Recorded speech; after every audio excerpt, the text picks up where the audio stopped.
Bro number சொல்லுங்க. எதுக்கு? சொல்லுங்க ப்ரோ. ஏதாவது சவாரினா கால் பண்ணுங்க. சென்ட் பண்ணிட்டேன். ஆட்டோ எடுங்க, பஸ் ஸ்டாண்டு போகணும். இருங்க, பேமெண்ட் சென்ட் பண்ணிட்டீங்களா? என்ன பிரதர், இன்னைக்கு ஆயுத பூஜை, இப்போதான் ஆட்டோக்கு பூஜை போட்டேன். எதுக்கு பிரதர் என்னை கேட்காம பேமெண்ட் போட்டீங்க? நான் கூட ஏதோ எமர்ஜென்சினா கால் பண்ணுறதுக்காக தான் வாங்குறேன்னு நினச்சிட்டு கொடுத்தேன்.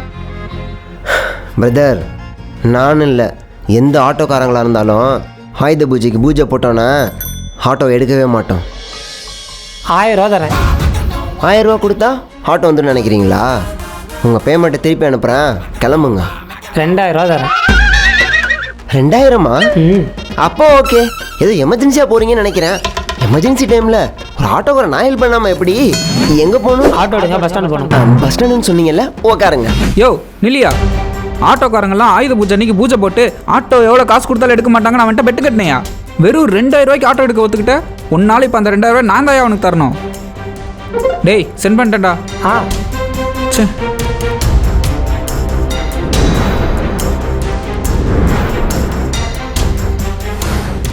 நம்பர் சொல்லுங்க. சென்ட் பண்ணிட்டேன். பேமெண்ட் சென்ட் பண்ணிட்டீங்களா? பிரதர், நான் என் ஃப்ரெண்டு கிட்ட பெட்டு கட்டியிருக்கேன். நீங்கள் ஆட்டோ எடுக்கலாம் வேணாம். ஆட்டோ எடுக்கிற மாதிரி ஆக்ஷன் பண்ணால் போதும். வர அமௌண்ட்டில் ஆளுக்கு பாதி. ஓகேவா?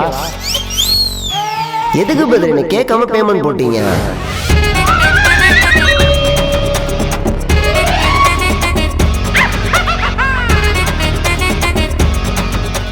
Thank you brother. நான் கூட ஆயுத பூஜைக்கு இருக்கிற எல்லா வேலை செய்கிறவங்களுக்கும் போனஸ் இருக்கே, என்ன மாதிரி ஆட்டோக்காரங்களுக்கு இல்லையேன்னு ஃபீல் பண்ணேன். இதோ ஆண்டவனை பார்த்து கொடுத்துட்டான்.